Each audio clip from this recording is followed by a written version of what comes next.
मित्रों, एक गांव में एक छोटे से घर में महिला रहा करती थी। उसका एक देवर था जिसका इस दुनिया में कोई भी नहीं था। भाभी नहीं खाना देती थी। अड़ोस पड़ोस वाले उसे खाने पीने का सामान दे दिया करते थे और इसी वजह से उसका जीवन व्यतीत हो रहा था। बहुत दिन बाद जब एक दिन सुबह सुबह एक बहुत बड़ी कार उस घर के दरवाजे पर आकर रुकती है, उस कार में से एक जवान लड़का निकलता है जिसने अच्छे से कपड़े पहने हुए थे और वह सीधा उस घर के अंदर चला जाता है। वहां पहुंचकर वह देखता है कि वहीं भाभी कुछ काम कर रही थी। तभी वह जाकर उसके भाभी के पैर पकड़ लेता है और फूट फूट कर रोने लगता है। वह कहता है, आपकी वजह से मेरी जिंदगी बदल गई। अब यह देखकर वह भाभी थी, वह बहुत ही ज्यादा कंफ्यूज हो जाती है। वह सोचने लगती है, यह लड़का कौन है? मैंने इसकी जिंदगी कैसे बदल दी? आखिर कौन था वह लड़का और क्या थी? इस भाभी देवर की कहानी, पूरी कहानी जानने के लिए वीडियो को अंत तक जरूर देखें। मित्रों, दरअसल यह घटना बिहार के एक छोटे से गांव की है जहां पर एक मौ की दो पुत्र था। उनके पति चल बसे थे। उनके एक पुत्र की शादी हुआ। शादी के कुछ दिन बाद ही बूढ़ी मौ भी चल बसी। बूढ़ी मां की एक छोटा पुत्र राकेश था। उसके साथ बहुत दुख हुआ। वह छोटा था तो उसके पापा चल बसे। जब बड़े भाई की शादी हुई तो कुछ ही दिन पश्चात उसके मौ गुजर जाती है। फिर उस पर दुखों का पहाड़ टूट पड़ता है। धीरे धीरे राकेश बड़ा होने लगा, लेकिन वह अपनी भाभी मां की कोई भी बात नहीं सुनता था। जैसे ही वह 15 साल का हुआ, वह अपने दो दोस्तों के साथ ज्यादा घूमने लगा। भाभी मां उसे बार बार डांट, राकेश, ऐसे दोस्तों में नहीं घूमा करते। आपके माता पिता नहीं हैं। लोग क्या कहेंगे? लोग कहेंगे कि इसे इसकी भाभी से संभाला नहीं गया और यह बिगड़ गया। लेकिन राकेश पर कोई असर नहीं हुआ। तभी एक दिन वह दोस्तों के साथ शराब पीकर घर लौटा। जब भाभी को इस बारे में पता चला तो भाभी ने राकेश को बहुत पिटाई की। वह रोते हुए बोली, तेरे जैसा देवर ना होने से अच्छा होता कि मुझे कोई देवर ही नहीं होती। कम से कम मुझे आज यह दिन तो नहीं देखना पड़ता। रात को वह बहुत देर तक उसे पीटती रही। उसके बाद वह अपने कमरे में चली गई। राकेश को बहुत गुस्सा आया। रात भर वह चुपचाप अपनी खाट पर पड़ा सोचता रहा। फिर जैसे ही उसकी भाभी की आंख लग गई, राकेश ने अपने कपड़े एक थैली में भरे और चुपचाप घर से निकल गया। भूख, संघर्ष और नई दुनिया, वो अंधेरे में गांव से बाहर निकला। गांव से कुछ ही दूर मेन रोड थी। वहां पहुंचने में सुबह हो गई। फिर वह किसी तरह लिफ्ट लेकर एक बड़े शहर पहुंच गया। बड़े शहर की भीड़ देखकर वह हैरान था। लोग अपने अपने कामों में व्यस्त थे। किसी को किसी की परवाह नहीं थी। तभी बहुत समय से कुछ खाया पिया नहीं था। तभी उसे भूख लगी। उसके सामने ही एक होटल था। फिर वह होटल में गया और होटल मालिक से बोला, मेरा कोई नहीं है, मैं भूखा हूं, बदले में मैं आपका काम कर दूंगा। अब मैनेजर सोचता है कि चलो ठीक है, कुछ ना कुछ तो काम करेगा ही। उसके बाद मैनेजर उसे खाने के लिए खाना दे देता है और कह देता है कि इस होटल के अंदर तुम्हें बर्तन साफ करने होंगे। होटल में झाड़ू पोछा मारनी होगी। अब वह खाना खाता है। खाना खाने के बाद बर्तन साफ करता है और दोबारा से मैनेजर के पास जाता है। वह मैनेजर से कहता है, साहब, मैं इस शहर में किसी को जानता नहीं हूं। मैं अपने घर से यहां कुछ काम करने के लिए आया हूं। ना तो मेरे पास रहने को छत है और ना ही खाने के लिए खाना।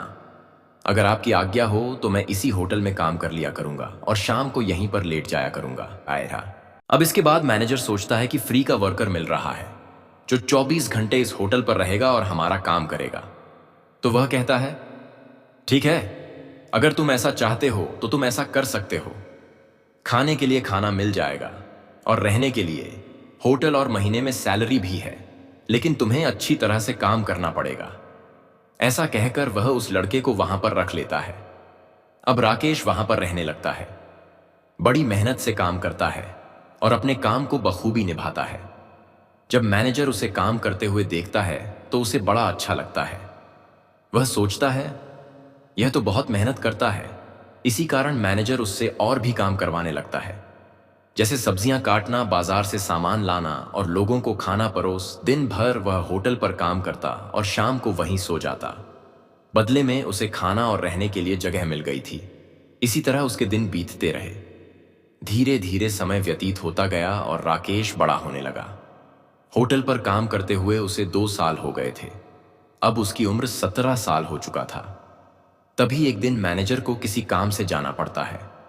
वह राकेश से कहता है, बेटा तू ऐसा करना, इस होटल का अच्छे से ख्याल रखना, कोई भी कस्टमर आए तो उसे अच्छी तरह से संतुष्ट करना। राकेश कहता है, ठीक है बाबूजी, आप बेफिक्र होकर चले जाइए, मैं होटल को अच्छी तरह संभाल लूंगा। क्योंकि 2 साल में उसने होटल के सभी कामों को सीख लिया था। उसे पता था कि ग्राहकों को कैसे हैंडल करना है और उनके साथ कैसा व्यवहार करना है। मैनेजर 2 दिन की छुट्टी पर चला जाता है। इन 2 दिनों में राकेश होटल को बखूबी संभालता है और ग्राहकों को अच्छी सेवा देता है। 2 दिन बाद जब मैनेजर वापस आता है तो देखता है कि राकेश ने होटल को बहुत अच्छी तरह मैनेज किया है। स्टाफ के लोग बताते हैं, यह बहुत अच्छा काम करता है, कोई भी दिक्कत नहीं हुई। यह सुनकर मैनेजर बहुत खुश होता है। वह सोचता है, यह तो बहुत अच्छा हुआ, मेरा काम आसान हो गया। इसके बाद मैनेजर बार बार छुट्टी पर जाने लगता है और होटल की जिम्मेदारी राकेश पर छोड़ देता है। राकेश भी होटल के सभी कामों में रुचि दिखाने लगता है। वह मेहनत और ईमानदारी से हर काम सीखता है। एक दिन जब मैनेजर छुट्टी पर गया हुआ था, उसी समय होटल का मालिक होटल का निरीक्षण करने के लिए आ जाता है। जैसे ही मालिक होटल के अंदर आता है, वह देखता है कि मैनेजर की जगह एक और लड़का काम कर रहा है और वह ग्राहकों से बहुत अच्छे से व्यवहार कर रहा है। मालिक अंदर आता है और राकेश उससे कहता है, सर आपको खाने के लिए क्या चाहिए? मालिक एक टेबल पर बैठ जाता है और खाना ऑन ऑर्डर कर देता है। थोड़ी देर बाद राकेश उसके लिए खाना लाता है। मालिक जैसे ही खाना खाना शुरू करता है, वह खाने का स्वाद जांचने लगता है। तभी पूरा स्टाफ वहां इकट्ठा हो जाता है। राकेश स्थिति को संभालने की कोशिश करता है। स्टाफ के कुछ पुराने कर्मचारी मालिक को पहचान लेते हैं और तुरंत नमस्ते सर करने लगते हैं। राकेश यह देखकर थोड़ा हैरान हो जाता है।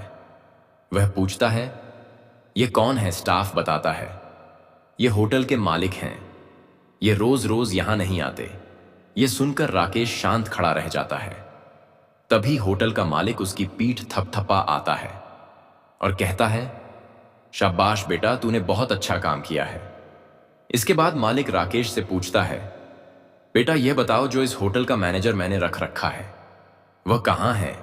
तो सभी स्टाफ उसे बता देते हैं कि वह तो छुट्टी पर जाया करते हैं और अक्सर जब छुट्टी पर जाया करते हैं तो इसी को छोड़कर जाते हैं और यह हमारे होटल के अंदर ही रहा करता है। उसके बाद जो होटल का मालिक है उसने राकेश का काम भी देख लिया था और उस लड़के की मजबूरी को भी समझा था कि उसके पास रहने के लिए घर नहीं है और वह बड़ी ही ईमानदारी से काम किया करता है। तो जो होटल का मालिक होता है वह मैनेजर के पास फोन करता है और उससे कह देता है कि आज के बाद तुम्हें मेरे होटल पर आने की जरूरत नहीं है, मैंने दूसरा मैनेजर रख लिया है। अब उसके बाद होटल का मालिक उसे होटल का मैनेजर बना देता है और कहता है, बेटा लगन से और मेहनत से काम करना, इसके बाद तुम्हारे लिए और भी बहुत कुछ होगा। होटल मालिक उसे मैनेजर बनाकर वहां से चला जाता है। उस होटल मालिक के कई होटल थे, लेकिन जिस होटल का मैनेजर राकेश था वह होटल बहुत ही ज्यादा तरक्की करने लगा। उसमें बहुत ज्यादा ग्राहक आने लगे थे और उसकी बिक्री दिन पर दिन बढ़ने लगी थी। अब इस बात को देखकर जो होटल का मालिक था वह पूरा हैरा हो जाता है और सोचने लगता है, यह लड़का बहुत ही मेहनती है, इसी वजह से मेरे इस होटल की इतनी अच्छी सेल हो गई है और इतने ज्यादा ग्राहक आने लगे हैं। इसके बाद होटल मालिक राकेश को एक दिन अपने घर बुलाता है। राकेश जैसे ही उसके घर जाता है तो देखता है कि होटल मालिक का घर बहुत आलीशान है। कई गाड़ियां थी उनके पास और दोनों पति पत्नी उस घर में रहा करते थे। अब जैसे ही राकेश घर के अंदर जाता है तो होटल का मालिक उसे बुलाता है। वे खाना खा रहे होते हैं और होटल मालिक राकेश को भी डाइनिंग टेबल पर बैठा लेते हैं। बैठने के बाद वे उससे बात करते हैं और कहते हैं, बेटा जिस होटल को तुम चला रहे हो उसकी सेल काफी ज्यादा बढ़ गई है। मेरे बहुत सारे होटल हैं और मैं चाहता हूं कि तुम सभी को इसी तरह से मैनेज करो और अच्छी तरह से चलाओ। अब जैसे ही अरुण इस बात को सुनता है तो वह बहुत खुश हो जाता है। अपने मालिक से अपनी प्रशंसा सुनकर वह कहता है, ठीक है मालिक, जैसा आप कह रहे हैं वैसा ही होगा। इसके बाद राकेश होटल के सभी काम को खुद ही संभालने लगता है। अब चाहे कोई नया स्टाफ भर्ती कराना हो या किसी तरह की मॉडिफिकेशन करानी हो, सारा कुछ राकेश ही देखा करता था। धीरे धीरे समय बीतता है और राकेश अब 22 साल का हो गया था। अब जब वह 22 साल का हुआ तो वह अक्सर मालिक के घर भी जाया करता था, क्योंकि उसे होटल का हिसाब किताब देखने जाना पड़ता था। जो भी पैसे होटल कमाते थे उनका पूरा हिसाब किताब समझाने के लिए वह मालिक के घर जाया करता था। अब जैसे ही वह रेगुलर मालिक के घर जाने लगा तो मालिक और मालकिन उसे बहुत प्यार करने लगे। वे उसे बहुत अच्छी दृष्टि से देखने लगे, क्योंकि राकेश बहुत मेहनती था और हमेशा उनका आदर किया करता था। घर में भी अगर उसे किसी काम के लिए कहा जाता तो वह बेझिझक वह काम कर दिया करता था। लेकिन होटल मालिक की कोई तो नहीं थी। इसी वजह से राकेश उनके घर के छोटे मोटे काम भी कर दिया करता था। समय इसी तरह से व्यतीत होता गया। इधर होटल मालिक और उनकी पत्नी एक दूसरे से बातें कर रहे थे। वे कह रहे थे, लड़का बहुत अच्छा है, होनहार भी है, क्यों ना हम इसे अडॉप्ट कर लें। लेकिन होटल मालिक कहते हैं, नहीं नहीं, अभी टाइम नहीं आया है, जब सही वक्त आएगा तब मैं इसे अडॉप्ट कर लूंगा। धीरे धीरे कुछ और समय बीतता है और फिर एक दिन होटल मालिक की पत्नी की मौत हो जाती है। अब जैसे ही होटल मालिक की पत्नी की मौत होती है, वह इस सदमे से बहुत टूट जाता है। इस गम के कारण वह अक्सर बीमार रहने लगता है। अब वह राकेश से कहता है, बेटा अब तू ऐसा कर, होटल में मत रहा कर, अब तू मेरे घर पर आ जाया कर और यहीं रहा कर। मैं अकेला हो गया हूं, मेरी कोई संतान नहीं है और तू मेरे पास रहेगा तो मुझे थोड़ा अच्छा लगेगा। इस बात को सुनने के बाद राकेश भी मालिक की बात मान लेता है। अब वह होटल मालिक के घर में ही रहने लगता है। सुबह सुबह अपने काम पर जाता, दिन भर होटल का ध्यान रखता और शाम को वापस होटल मालिक के पास आ जाता। लेकिन होटल मालिक की तबीयत दिन बदन खराब होने लगी, क्योंकि अपनी पत्नी की मौत का गम उन्हें बहुत ज्यादा था। एक दिन शाम को जब राकेश होटल मालिक के पैर दबा रहा था तो मालिक अचानक राकेश से पूछते हैं, बेटा तुम इतने दिन से हमारे पास काम कर रहे हो, लेकिन मैंने कभी तुम्हारे बारे में जानने की कोशिश नहीं की। मैं जानना चाहता हूं कि तुम कहां से हो, कहां से आए थे और यहां क्या कर रहे हो। इसके बाद राकेश अपनी पूरी कहानी होटल मालिक को सुनाता है। वह बताता है, उसकी आंखों में आंसू आ जाते हैं। होटल मालिक भी बहुत भावुक हो जाते हैं। वे राकेश से पूछते हैं, बेटा क्या तुमने कभी भाभी मां की खबर लेने की कोशिश नहीं की।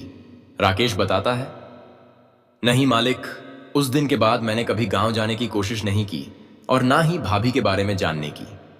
अब होटल मालिक कहते हैं, बेटा मेरी कोई औलाद नहीं है और तुमसे अच्छा मेरा ख्याल कोई नहीं रख सकता। मैं चाहता हूं कि अपनी पूरी प्रॉपर्टी तुम्हारे नाम कर दूं। इसके बाद हम दोनों इसी घर में रहेंगे, लेकिन तुम पहले अपने गांव जाओ और अपनी भाभी और भैया को यहां लेकर आओ। अब जैसे ही राकेश यह सुनता है तो उसके मायूस चेहरे पर थोड़ी सी खुशी आ जाती है और वह एकदम से होटल मालिक को गले लगा लेता है। इसके बाद वह कहता है, क्या मैं आपको पिताजी कह सकता हूं। तो उसके बाद होटल मालिक उसे गले लगाते हुए, उसकी आंखों में आंसू थे और वह कहते हैं, बेटा तुम बेशक मुझे पिताजी कह सकते हो। दूसरा दिन होता है। सुबह सुबह होटल मालिक राकेश को अपने साथ तहसील में लेकर जाते हैं। वहां जाकर अपनी पूरी प्रॉपर्टी राकेश के नाम कर देते हैं। इसके बाद राकेश और होटल मालिक घर लौटते हैं। लेकिन घर आते ही होटल मालिक राकेश से कहते हैं, बेटा मेरी तबीयत ठीक नहीं है, लेकिन तुम इनमें से कोई भी गाड़ी ले जाओ और अपनी भैया भाभी को अपने साथ यहां ले आओ। राकेश अच्छे से तैयार होता है। एक गाड़ी लेकर ड्राइवर के साथ अपने गांव की तरफ जाता है। पहुंचते ही वह गाड़ी से उतरता है। गांव वाले उसे देखते हैं और आपस में बातें करने लगते हैं। इतनी बड़ी गाड़ी में यह कौन आया है, इतने अच्छे कपड़े पहने हुए हैं, सूट बूट पहना है और गाड़ी भी इतनी बड़ी है। राकेश सीधा अपने घर में पहुंच जाता है। घर की हालत बहुत टूटी फूटी थी। छोटा सा एक कमरा था, दीवारों की ईंटें तक बाहर निकली हुई थी। घर बहुत दयनीय स्थिति में था। राकेश घर के अंदर जाता है। वह देखता है कि उसकी भाभी मां कुछ काम कर रही हैं। वह दौड़कर एकदम से अपनी भाभी को गले लगा लेता है और रोते हुए कहता है, अगर आपने मुझे ऐसे नहीं निकाला होता तो मैं आज इस मुकाम तक नहीं पहुंचता। यह देखकर भाभी हैरान हो जाती है। वह सोचती है, यह लड़का कौन है, इतने अच्छे कपड़े पहने हुए हैं और यह मेरे गले लगाकर रोने लगा है। भाभी जी को पता नहीं था कि यह उनका अपना देवर है, जो इतने सालों तक लापता था। वह उसे उठाती है और कहती हैं, आप कौन हैं?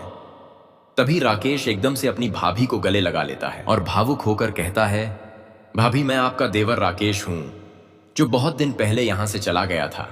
जैसे ही भाभी अपने देवर का नाम सुनती है, वह स्तब्ध रह जाती है, क्योंकि मित्रों, जब राकेश यहां से गया था तब उसकी भाभी ने उसे बहुत ढूंढने की कोशिश की थी, लेकिन 3-4 साल तक कोई खबर ना मिलने पर उन्होंने उसे मरा हुआ समझ लिया था। सभी की आंखों में आंसू आ जाते हैं, उनके चेहरे पर खुशी की चमक आ जाती है। राकेश की भाभी को यह जानकर गर्व होता है कि उसका देवर इतने संघर्षों के बाद आज इतना बड़ा आदमी बन गया है। राकेश अपनी भाभी से कहता है, भाभी अब चलो, आप मेरे साथ, आपको किसी से मिलना है। भाभी कहती हैं, राकेश मैं जाऊंगी बुढ़ापे में, अब यहीं रहना ठीक है। जब तू नहीं था तो इन्हीं लोगों ने मुझे सहारा दिया था, मैं इन्हें छोड़कर नहीं जाना चाहती। लेकिन राकेश जिद करता है, भाभी आपको मेरे मालिक से मिलना है। उन्होंने साफ साफ कहा है कि अपनी भैया भाभी को अपने साथ लेकर आना। आखिरकार राकेश की भाभी उसके साथ जाने के लिए तैयार हो जाती है। गांव वाले भाभी को विदा करते हैं, उन्हें कार में बिठाते हैं। तो मित्रों, यह थी एक लड़के और भाभी की कहानी, जिसकी भाभी ने अपने बेटा जैसे उसे डांट कर घर से निकाल दिया था, लेकिन उसी वजह से वह संघर्ष करता रहा और एक बड़ा आदमी बनकर वापस लौटा। इन कहानियों को सुनाने का उद्देश्य किसी को दुखी करना नहीं है, बल्कि यह आपको जीवन की सच्चाई से रूबरू कराने के लिए है। लोग हमेशा देवर और भाभी के बारे में गलत ही समझते हैं, ताकि आप इन कहानियों से कुछ सीख सकें और अपने जीवन में लागू कर सकें। जय का हिंद, जय भारत।